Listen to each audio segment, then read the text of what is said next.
Welcome everyone to Vidit Gujarati taking on Radjabov. Vidit is on your screen right now. He's taking on with the white pieces, and there you have Radjabov. Both of them good friends of each other. In fact, became excellent friends during the lockdown. People call Vidit, Raja, and Anish as the Wolf Pack. And today, the two members of the Wolf Pack are against each other. Vidit, as always, taking it slow on the move. First move opens with d4, knight f6 played, and now the knight comes out to f3. Generally, Vidit is a very classical player and loves to play c4 here, which leads to queen's gambit, but he goes for the London system. Wow, that's an interesting choice. c5, Radjabov very well prepared against the London. Of course, now it's one of the main openings in the world of chess. And e3 played, knight comes out to c6. This is a pawn sacrifice, so you can take it, but with it goes knight to d2. Let's see how Radjabov continues here. He first takes on d4, with it takes back, and then puts his bishop on g4. This is quite a good way to play because next you want to play e6 and the bishop is outside the pawn chain. Let's see how Vidit continues here. He can ask a question to the bishop, but first he plays his pawn up to c3. Radjabov now plays e6. It is a solid setup here for black, no doubt about it. But on the other hand, white can try to hunt down this bishop with h3, bishop h5, g4. And there's also a possibility to move your queen here, put pressure on this side. Vidit first plays h3. And now bishop going back is the normal move, but Radjabov takes a very interesting decision. He takes here and now offers a trade of bishops to Vidit. Now Vidit can actually take, but he can also decide to keep the bishop pair. Not really, he wanted to exchange. And if we look at this position after bishop d3, white has a very small but risk-free advantage. Why do I call this a risk-free edge? Because this bishop is superb. It's a beautiful bishop looking down the diagonal here, and Vidit can really try and grind his opponent in such positions. At the same time, Radjabov is known for his very solid defensive skills and understanding in chess. Let's see how he continues. A normal way is to play for the minority attack with b5, b4, but he goes rook e8. What sort of a plan is that? Rook e1 by Vidit, and he pushes e5. And look at the time on his clock. 14 minutes 52 seconds. Takes the pawn, knight takes on e5. In fact, he has his full 15 minutes left. Radjabov has come very well prepared, or he just understands these positions well. But on the other hand, I really like Vidit's position. You can see there's an isolated pawn here, a very nice bishop. He can maybe park his queen on d4. Black on the other hand can double the rooks. It's not so simple. Queen a4, nice little move. You're keeping an eye on the a7 pawn, so it's not so easy to go rook e8 here.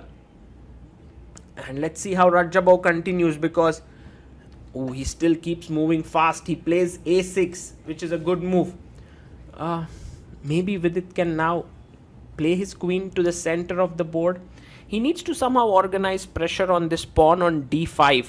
How can he do that? One idea is to put his rook opposite the pawn. He first takes, queen takes, and now plays his queen to b4. Very interesting.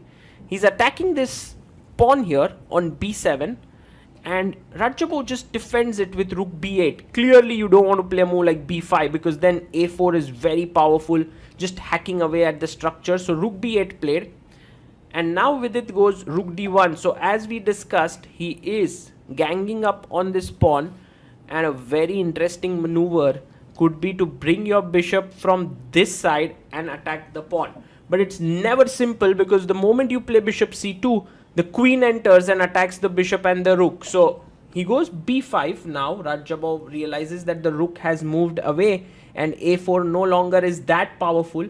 So he moves his pawn to b5. And now what does Vidit do? He plays queen c5. I get the feeling that Vidit understands he has the edge here. And he's looking at what is the best way in which he can press. Queen c5 is just that little move which you're trying to enter here. Look at this pawn which is a little soft. So Radjabov goes back. Nice move. Here queen e6. Looking at the defense of the pawn. Also not letting the queen get activated. I want to play my rook to e1 to tell you the truth. But it's not so easy to execute it. Whoa, bishop f1. That's a very interesting move. Vidit wants to go g3, bishop g2 and put pressure here. But Radjabov's next move is fantastic. He goes h5, taking away all the back rank problems and also trying to just clamp down on this structure. Fantastic move. But Vidit goes queen d4 and tells Radja that you can't push the pawn now. It's on h5. It won't come further ahead. Okay, makes sense. That is sensible chess here by Vidit. And next move, he may want to go g3, bishop g2. Eventually also can push the pawn here. Put pressure on the d5 pawn. How does black continue here? With 11 minutes on the clock, Radjabov has a lot of time. He plays queen e7. I'm not so sure about the idea behind this move. What is his point? Maybe he just stopped the queen from entering a7, and I think it's time for Vidit to go ahead with his plan, and that's what he does. He plays his pawn to g3, getting ready to play bishop g2 and put pressure on the d5 pawn. Is Radjabov going to come under Vidit's famous positional pressure, or will he just survive easily? That's a question to be asked. Now 10 minutes on the clock for Radjabov. What is his move here? He goes queen e6. He's kind of repeating his moves. He's telling Vidit, look buddy, I don't have too many plans here. I'm just being there. I'm being in the position. I can even go back now, queen e7, not such a silly move, but then you might snatch a pawn. So let me just first bring my rook. So he brings the rook to the center of the board, and now taking this might not be the wisest of decision, because after take, the h3 pawn is hanging. So for the time being, Vidit cannot take that pawn on d5. So maybe pushing the pawn to h4, but instead he goes king h2. Makes a lot of sense. He wants to hit the pawn on d5. So Vidit must tread, Radjabov must tread carefully now. Let's say, imagine that he makes a move like g6. Already some bishop takes, knight takes. You can't even take here. Take. And there is rook e2 with a double attack. So still, the d5 pawn is not really hanging as such. He plays queen f5 and he keeps an eye on the f2 square. So Radjabov essentially is telling Vidit that, look, you might have positionally everything under your control. However, notice I'm putting pressure here, and if you're careless, let's say with a move like a4, my rook can swoop in, putting pressure here. So it's very clear that Vidit is not able to press ahead here. He goes queen d2 against the move rook e2. And can Radjabov now start taking over the initiative? Can he go for a move like h4? But then mostly Vidit would go g4. So perhaps it's not a very wise idea to do that. He goes rook e5.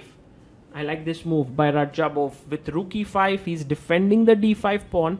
Also planning to go queen e6 and put pressure here. So king comes to g1. And I'm not so sure what Vidit's idea is. Is Radjabov slowly starting to take over here? Maybe I understand. Queen e6 played here. Very good move by Radjabov. And his idea is here. So Vidit can go king f1. But has Radjabov offered a draw or what? I think he just offered a draw to Vidit. And I'm sure Vidit, with just 3 minutes on the clock, may not risk it. He might just accept the draw. But really, this entire opening strategy by Radjabov was very interesting. Giving Vidit the bishop and then breaking with e5, and you can see Vidit there. Let's hear if we can see what they're analyzing.